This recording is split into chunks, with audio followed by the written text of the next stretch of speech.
Thank those who invited me to come.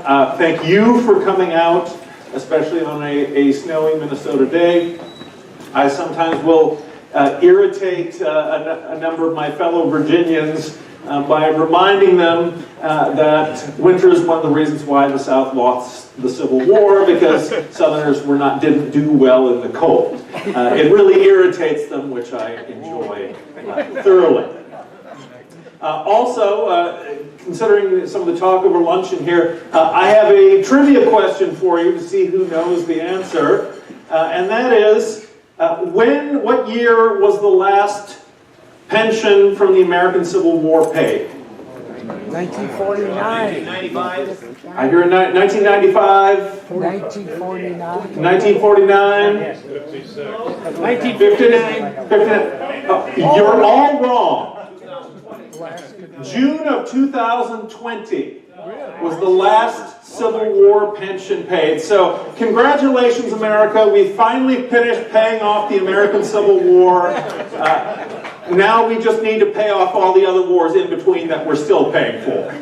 Spanish-American War, we're still paying on it. So just when you think about wars starting and ending, they never end, financially anyway. Yes? Please explain.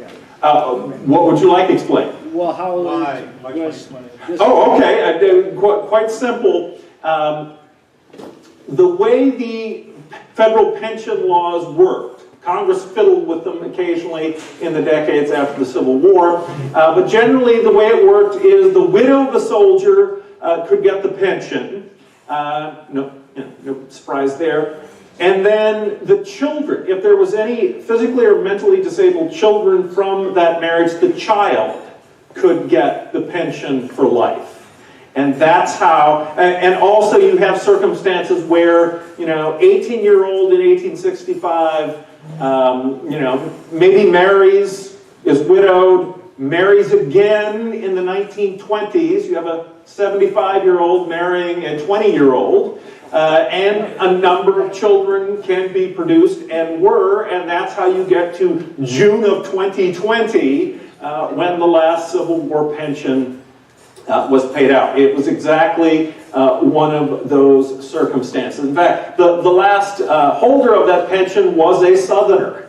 It was a woman from North Carolina whose father had initially been forced into the Confederate Army. He deserted and joined the Union Army, and that is how they ended up with the pension. Yes? Do you remember what the pension amount was? Yes, $73 a month. They hadn't increased it with inflation, I think, since the 40s. So it wasn't a huge amount, but nevertheless, when you think about it, in June of 2020, we were still paying for the American Civil War. Also, I've done a fair amount of work with the pension files. There's some juicy details in there. A number of families have been scandalized, wanting to learn all about their heroic great-grandfather doing this and that, and discovering that, they were a murderer, they were a rapist, they were, some other very unsavory sort of an individual. That can be somewhat of a shock to the system. Also, and I've seen this enough to know it's quite true, imagine that, if you're a woman, you marry a veteran of the Civil War, you're married to this individual for 30 years, 40 years, he dies, and you apply for the pension that you know you deserve, only to be informed by the War Department, I'm sorry, madam, but your husband was a bigamist. He was married already 4 counties over in the same state, and he deserted his first wife back in 1871. She gets his pension. You don't.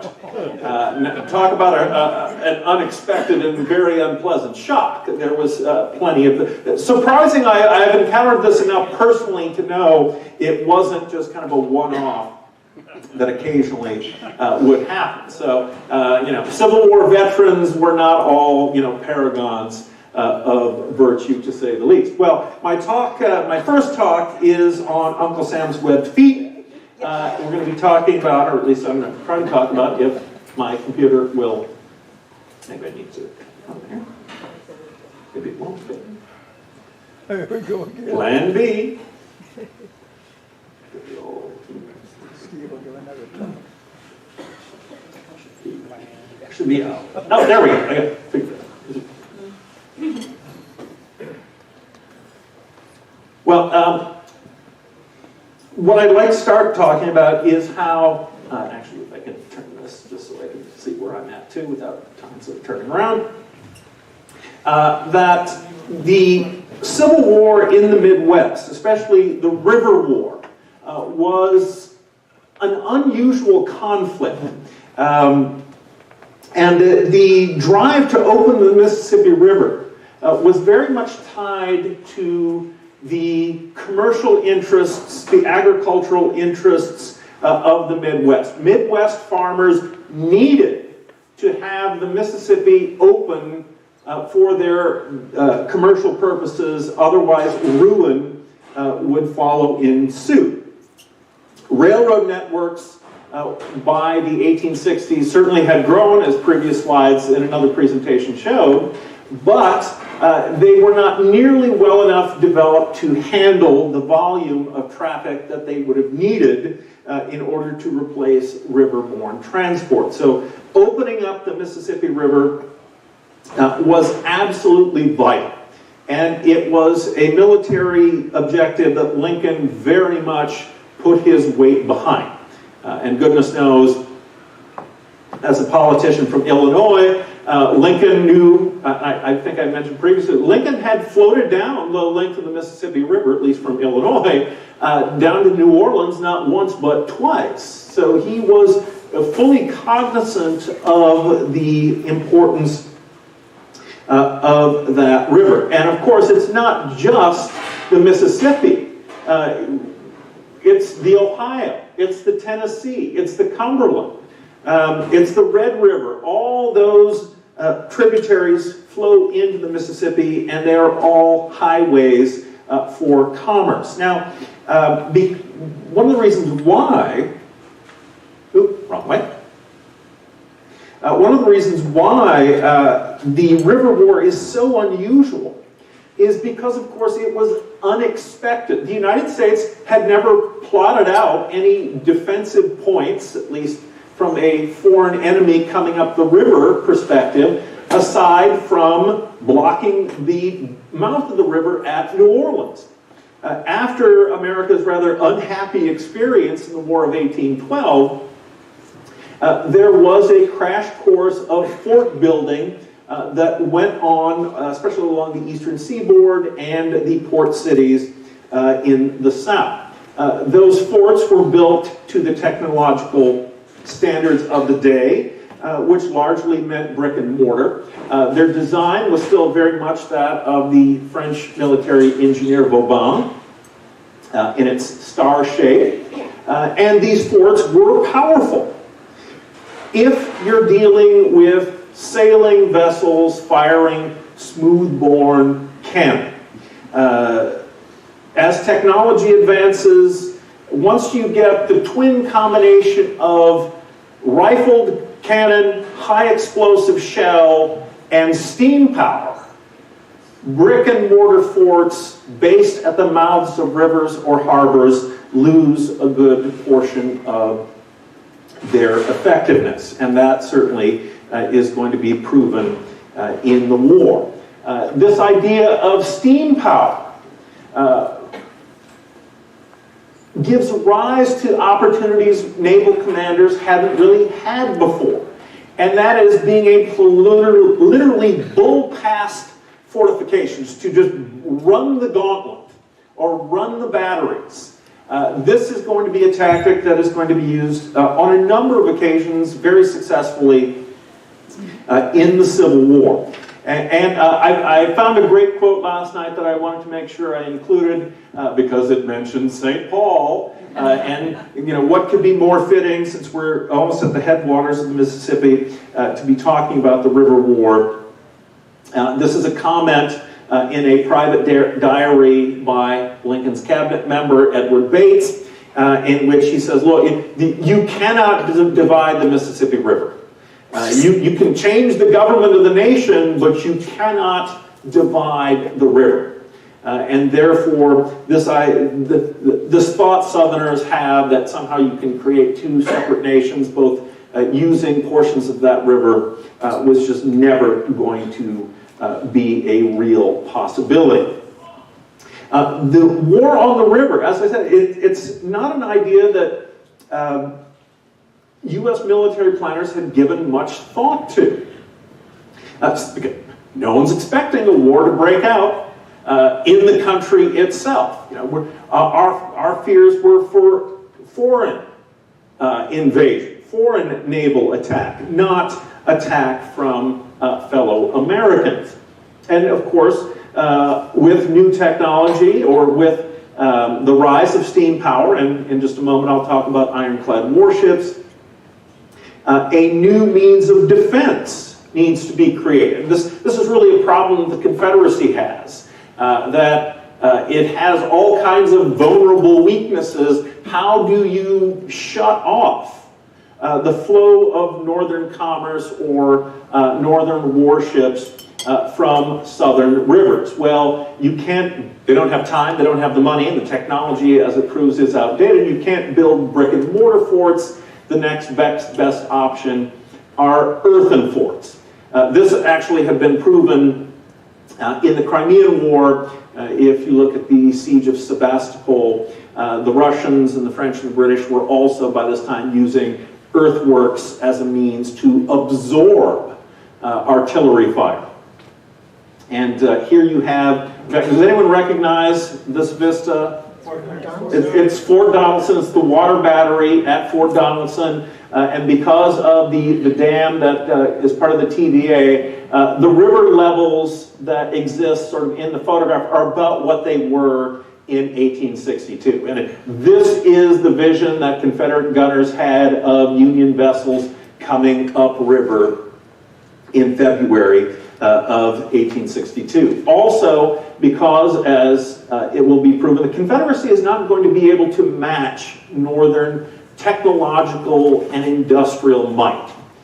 They can't build ships to the same caliber and in the same number as the Union will be able to, so they have to come up with other means of defense. One of the greatest technologies that will come out of the war are the torpedo, what we would call the mine. Confederates will make great use of that. Confederate mines will damage or sink more Union ships than any actual above-water Confederate vessel will be able to do. And the Confederates also will have probably the best Navy gun, the Brooke rifle, that will also be developed during the war.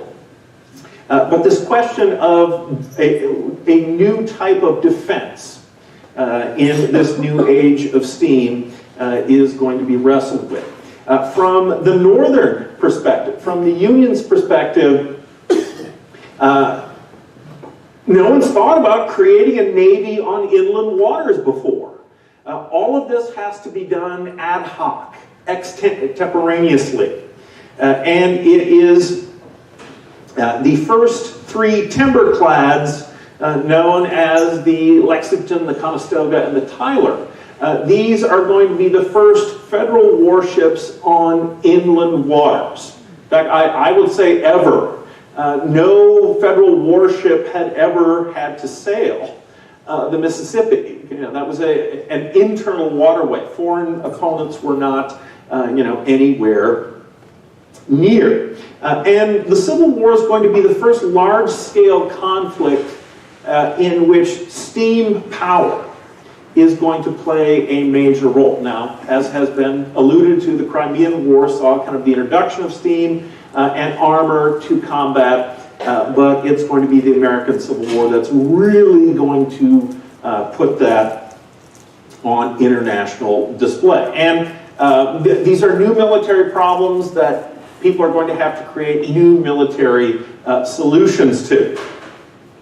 And the Union will convert a number of the greatest of the federal ironclads will actually originate, they'll start life as civilian vessels. as steamboats that had originally been plying the river for peaceful commercial purposes. So here you have the Alex Scott, who is docked at Cairo, unloading troops that will be part of Grant's army. The Alex Scott, not a new vessel, built in 1848, is eventually going to be transformed into the Lafayette, an ironclad ram that will do good service both on the Mississippi and on the Red River until the end of the war.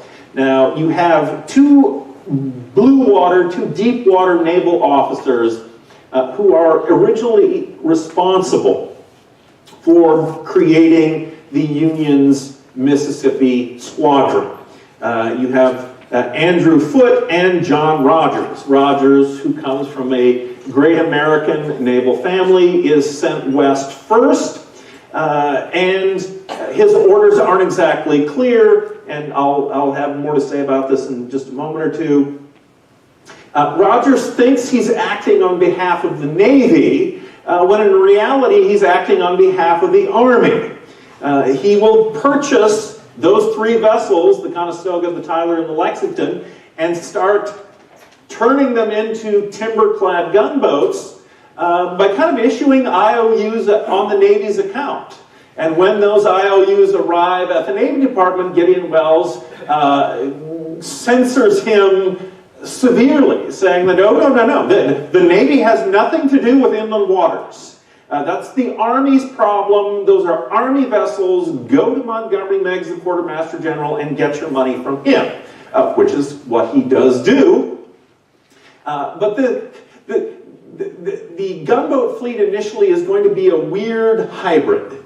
It's going to be really an Army institution that has a sprinkling of naval officers on it. And both Rogers and especially Foote, and I can throw Farragut in here too, to a degree. Again, they're blue water Navy officers. That they want nothing so much as salt breezes and deep water under their keels. Messing around in narrow brown water streams far from any ocean is not to their liking at all. And Foote is known for being very religious, very churchy, and insisting on his crews sort of sharing a number of his religious values as well. Foote, unfortunately, while he will do good service early in the war, he's going to suffer a slight wound at Fort Donelson that's going to start to fester. Eventually, he'll be relegated to desk duty in Washington, and just when he's getting kind of his dream job, he's going to go be head of the Southeast Blockading Squadron. He's going to be back in deep water again.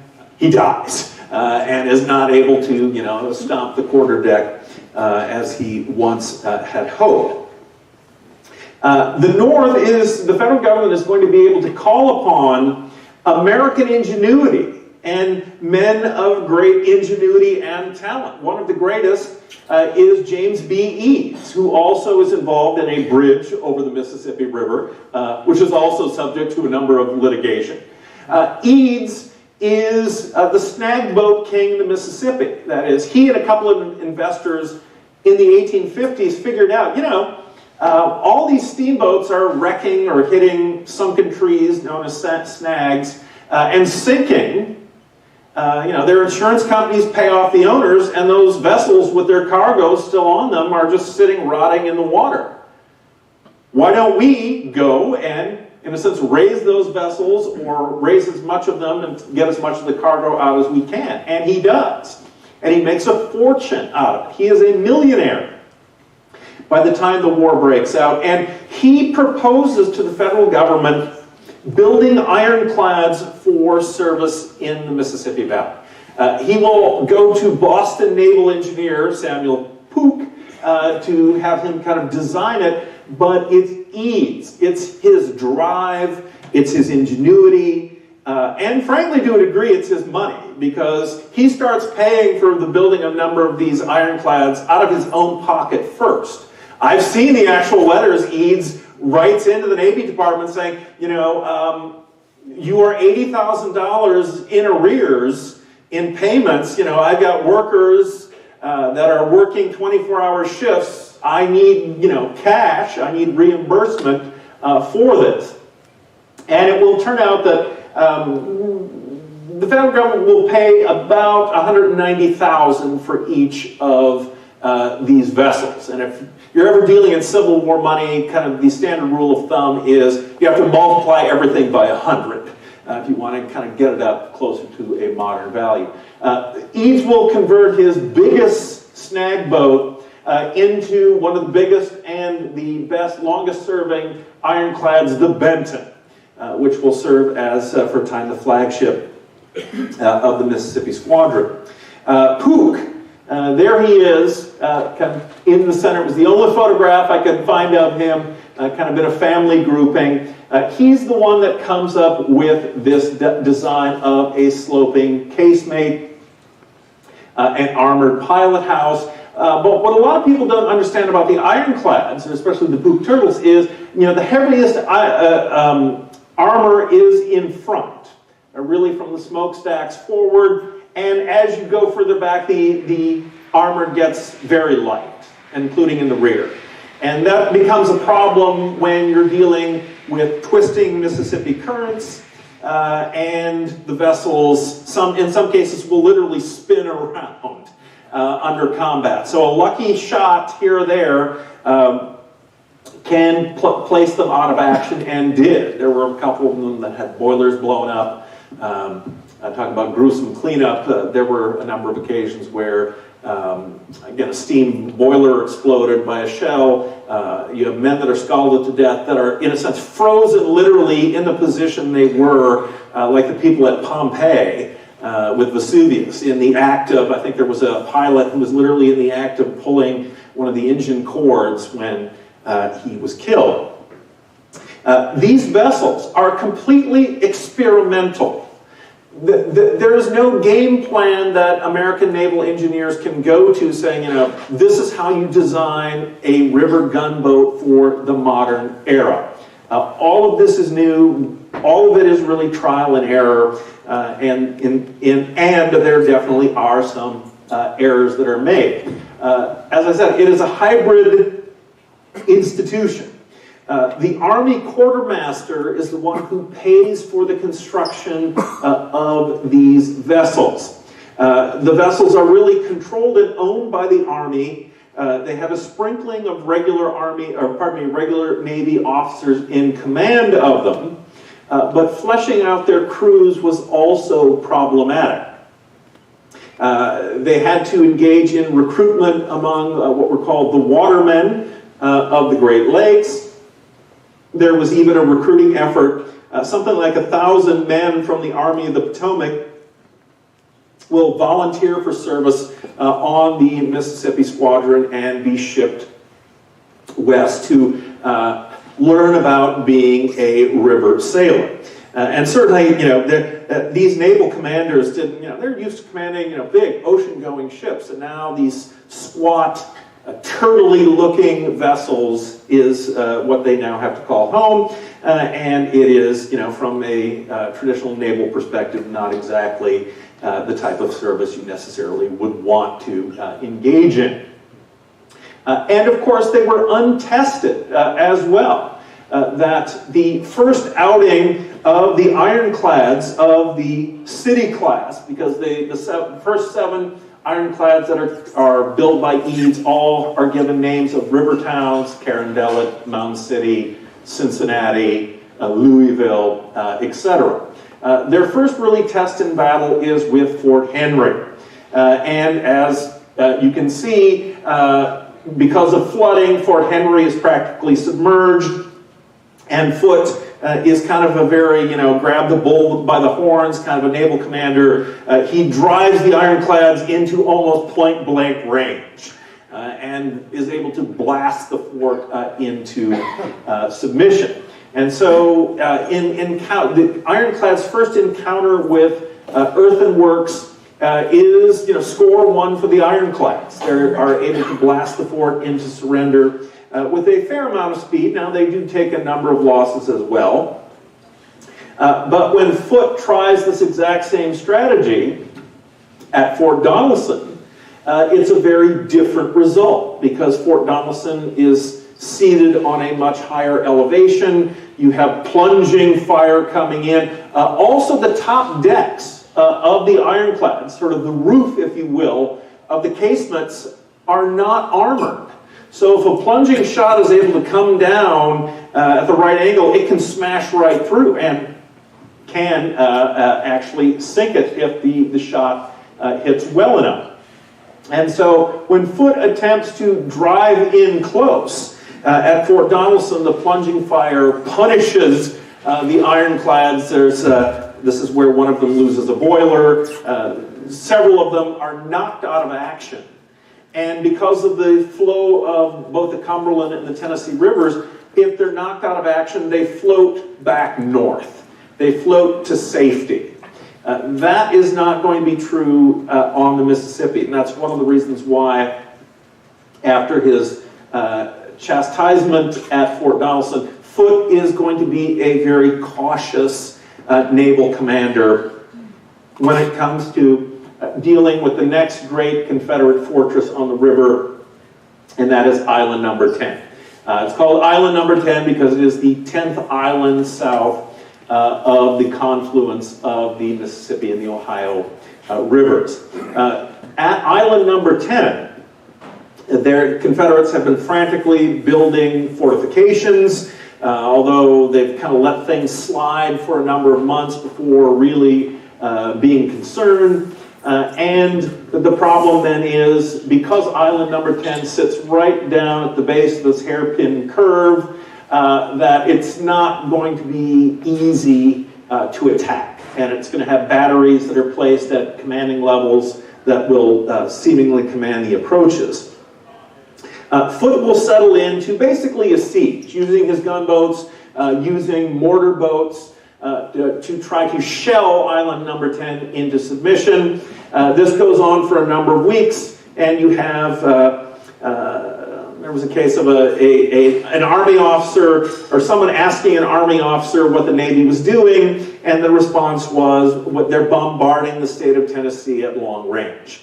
That this is just going on and on and on, and it's not going to end. Now, Foote does have several very daring commanders. One is Henry Watt of the Carondelet, and he proposes running the batteries, just getting up on a dark night, a big head of steam, and just dashing past the batteries. And remember, these guns are slow to turn. They're slow to load. By the time a vessel is coming, you get one shot off, you may be able to get a second shot, but probably not more than that.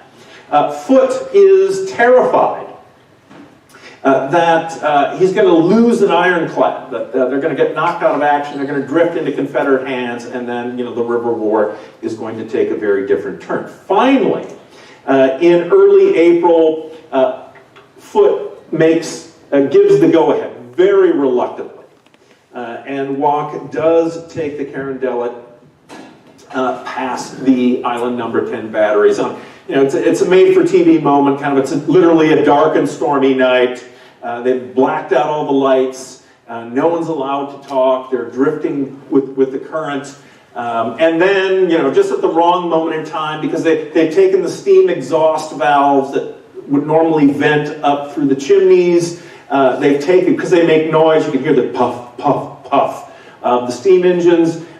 They vent them out the hull instead. Makes for a quieter run, but it also dries out the soot in the chimneys. And just at the wrong moment in time, as things go, one of those chimneys bursts into flame. And the Confederates are able to, see what's going on. They open fire, but she's only hit by, I think, two shots, and is able to get down the river without difficulty. A few nights later, a second ironclad does the same thing, and Island Number 10 quickly is choked off and forced into surrender. And this idea of running the batteries was not something that just the rivermen were thinking about, because you had David Farragut also use the same tactic under even more difficult conditions. His goal is to bring his fleet up the Mississippi River to take New Orleans, but he's got to get past the two interlocking forts built after 1812 of St. Philip and Jackson. There's also a big change. You see in the Civil War a lot of ancient technology being re-engineered. And, you know, what's a good way to shut off a river to, you know, enemy forces? Well, just block it off. String a big chain across it so they can't get vessels up.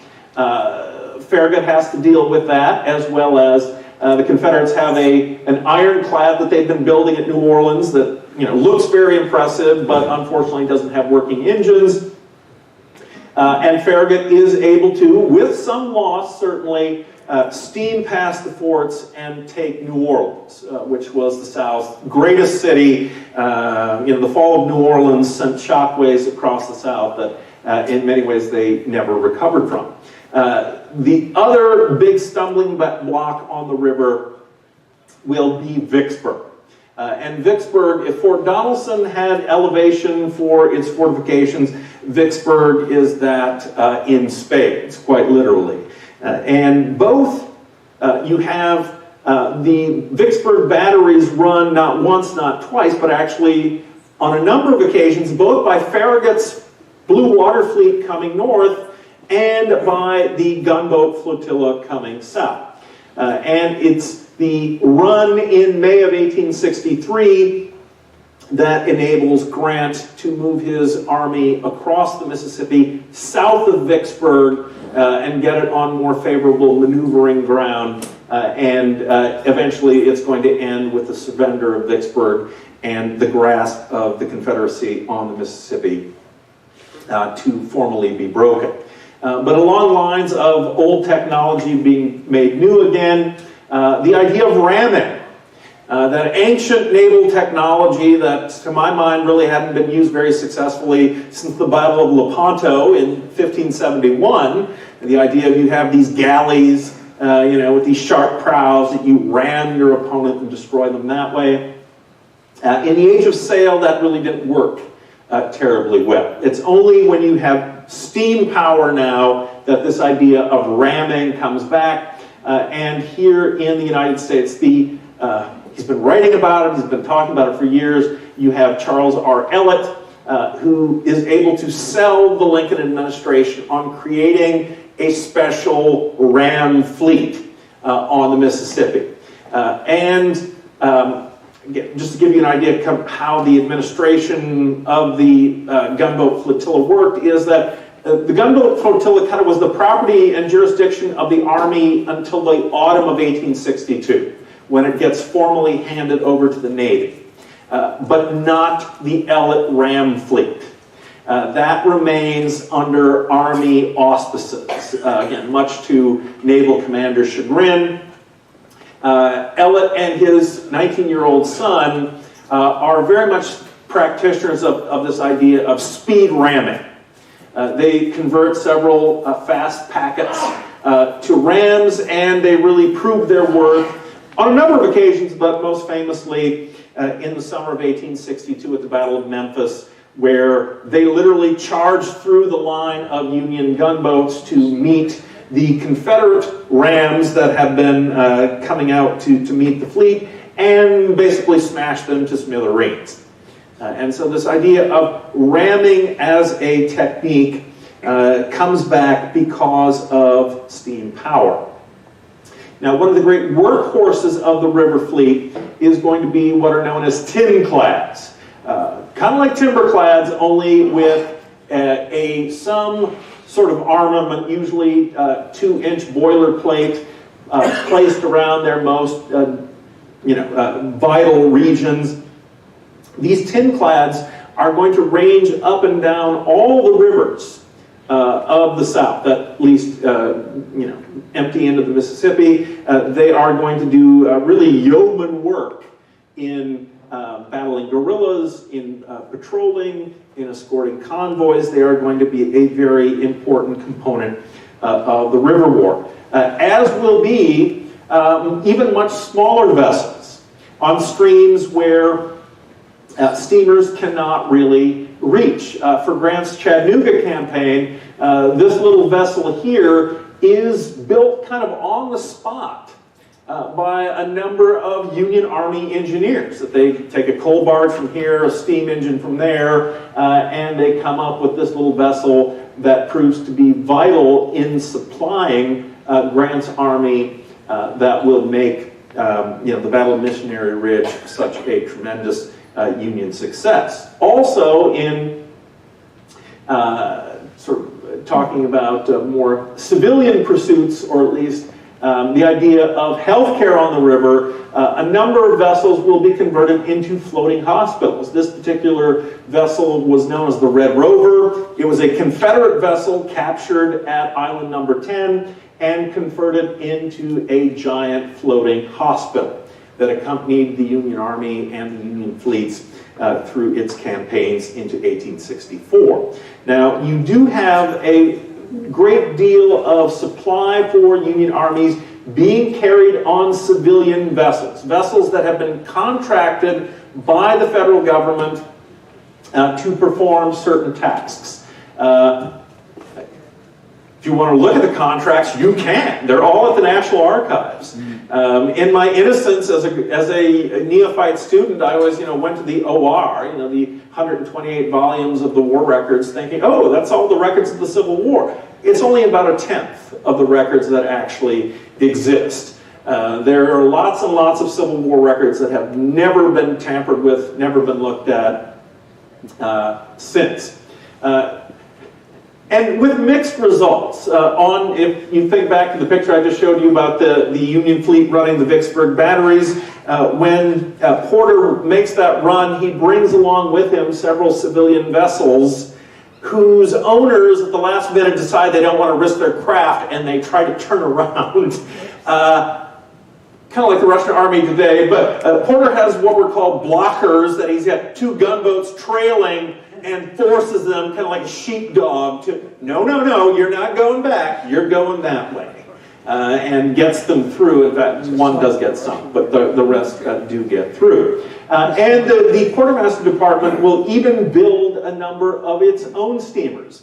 I've included, in fact, these paintings, and they are actually lovely paintings, are kind of what triggered my idea for this presentation. Because there's a bunch of them, again, in the National Archives. These have really never been seen before, because they're in a very obscure filing that no one ever looks at. And my question is, that I still haven't answered yet, is why? Montgomery Meigs, as Quartermaster General, is really, he's not one for splashing around government cash, but he apparently pays for a number of paintings of these Quartermaster Department vessels. You can see it's right on the paddle box there. And they're really quite good, and they're really rather big. In order to get these images, I actually had to stand on the table looking over, because you can't really touch or maneuver the actual paintings terribly well. But we don't know why he had them done. But they do exist, and they are actually quite wonderful. So drawing to a close here, I just would like to reiterate that this brown water navy that's created on the rivers is an experiment. There was no game plan that you could go by. There was no design ready to go about this is how you build a river war vessel. It all was experimental. And the success of Union arms on Western waters very much relied on joint operations, active cooperation between Army and Navy officers. Fortunately, we had that. Grant and Foote and Grant and David Porter also got along very well personally. There wasn't a lot of inter-service rivalry between who's going to get credit for this, who's going to get credit for that. They worked together in a great deal of harmony. You can contrast that with the Confederacy, where there is a lot of infighting and backbiting between Confederate Army commanders and Confederate naval forces about who's going to go where, who's going to do what, who's going to get the credit for this, that, and the other thing. And so just kind of as a final thought here, consider that of the cost of the war, the entire cost of the war, the Navy only takes up about 1/12 of that budget. In the sense the Navy, and especially the Brownwater Navy, really does yeoman service in the American Civil War in bringing victory at a relatively minor cost. If, as I said, you look at the cost of the war overall. The Union Navy in 1865 is going to be world's largest navy. Now, kind of in traditional American way of making war, we usually don't prepare for it to begin with. We get in one. It takes a whole lot of effort and a whole lot of money to build up the forces and get everything and hopefully win the war. And as soon as the war is over, everybody wants to go home, and all the vessels are basically either sold for scrap or sold to civilian investors on pennies on the dollar, and that naval advantage quickly fades away. Now, the Confederacy, as I said, did have technological advances of its own, but there was no way the Confederacy could in any way match the industrial might that the North was able to bring. And I think, as Bates said early in the war, that the Midwest especially was never going to allow a foreign power to control the mouth of the Mississippi River. That it was just too important for the development of this region and the flow of its commerce that almost any cost would have been paid to get that river back under American, i.e. Union, federal government control. And so on that note, I will draw to a close. Thank you for your kind attention. If you have any questions, I'll be happy to field them if I can answer them, unless I'm way behind. I've been trying to... Okay. Can we get the next speaker working on getting the presentation together? George? And while he's doing that, any questions for Dr. Gerleman? I have one myself. I have one myself. Host right. Yeah, host right. But you said that the Army paid for the regular guys on the boats, but the officers were Navy. Didn't you have sometimes the Army saying, well, hey, this is my territory. We want one of our officers to run it. Well, the Army was smart enough to know that this is a naval campaign. That they cannot, they may technically own the boats. Most of the crews may come from the Army, but there's certain naval expertise that is called for. I'm actually surprised there wasn't more conflict between Army and Navy, but I think where a lot of the arguments came down to was who's going to pay for what. Is it going to come out of the Army pot, or is it going to come out of the Navy pot? And that was kind of I think, what was really at the root of the basis of the problem between... And Lincoln will cut that Gordian knot, as I said, in the autumn of 1862 by executive order transferring the river fleet to the Navy's control. Other questions? Yes, in back there? Yeah, so talking about the cooperation in most of the history that I read, like Grant, the hero of, Henry and Donaldson, how much credit at that time did the Navy get for taking Henry, and if they didn't get their recognition as they actually were the ones that took the fort, how do they feel about that? It depends who you're talking about.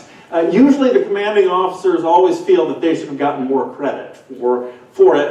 I'm reminded immediately of a period cartoon published in northern newspapers right after Henry, and it shows kind of a traditional brick and mortar fort that's labeled Fort Henry, and there's a big sort of Uncle Sam's boot that's kicking the Confederates out of it, and the caption was something like Uncle Sam's foot, F-O-O-T-E, kicking the rebels out of Henry. Yes. These ironclads, it strikes me as a heck of a place to work.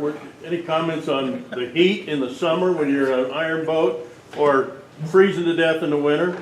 Well, it was mainly the heat. It's kind of like working in an oven. That, you know, in the South, especially in summertime, the heat's beating down. It was mentioned in a previous presentation that they would sometimes grease the armor to help deflect shots, but then, you know, you've got tallow and stuff dripping down. And a couple of them they've got a wooden casement, they've got about 3 inches of India rubber, and then they've got the, you know, iron plating on it as well. These were not, you know, great places to necessarily work. If you notice in some of the pictures, they'll have, not in those that I showed, but there are pictures of them where they have tarps that will, like shades, that will, you know, that you can spread out. I'm thinking of awnings, that's the term, that spread out over the roof to try to deflect the sun and make it more tolerable. But that's why a lot of the regular Navy officers hated these gunboats, because they, you know, it's not like being on board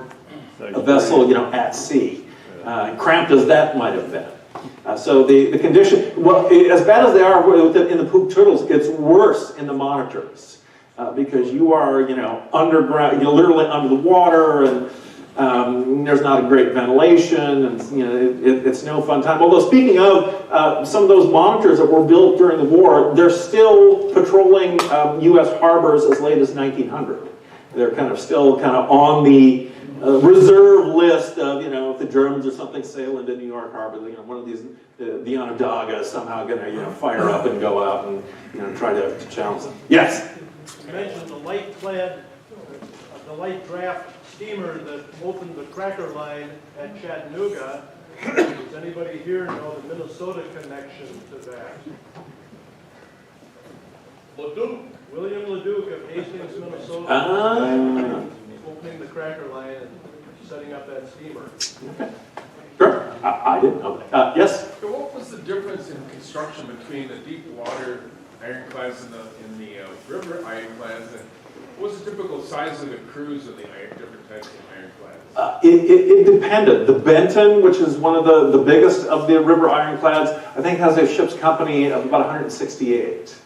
Whereas one of the smaller of those, the Essex, has about 120 in there. Where if you compare that to Farragut's flagship, the Hartford, there are several hundred men on board that ship, and their construction usually is they're a wooden ship that has armored plating over it, but not to the same degree or thickness that you see on the river craft. Oh, am I taking up too much time? Just one, it seems to be on those ironclads or something with the ships I learned or saw a lot of times, and somebody named Ericsson. Mm-hmm. What was his job? Are you referring to John Ericsson, the Swedish inventor of the monitor? Oh, is that what it is? Yeah, also a great find in the archives, one of his original drawings that he originally submitted to the French during the Crimean War, this idea of having a revolving turret on this, you know, kind of flat raft. Ericsson is a brilliant naval inventor from Sweden who, unfortunately, he designs this great ship for the Navy called the Princeton in the 1840s. He's not responsible for the armament that's placed on it. And unfortunately, one of the guns is somewhat experimental. And there's this, in 1844, I think there's this unfortunate presidential party, including most of the cabinet, that are on board the Princeton. They're going on this pleasure cruise down to the Chesapeake, and they're firing off these new guns and, you know, blowing up haystacks or whatever. President Tyler has recently been widowed. There's a very attractive Julia Gardner, the daughter of one of his cabinet members, on board. He decides to take her down below decks for some champagne, while the other members of the cabinet, and her, including her father, are still standing up by one of the test guns. They set it off, it explodes, and it kills a number of members of the cabinet. And Ericsson gets blamed for that, even though he didn't have anything to do with it, and the Navy stiffed him on the bill for him. And this is why, in 1861, when, you know, there's the Merrimack's being converted, emergency, they go to Lincoln and say, there's really only one man that we need that can solve this problem, it's John Ericsson, but he's mad at the Navy. He won't work for us. And Lincoln tells Ericsson that basically, if you do this, I will ensure that your accounts are promptly paid. That was the saying that the Navy gets the propeller, but Fella Erickson gets the shaft. Okay, thank you, Dr. Gerleman.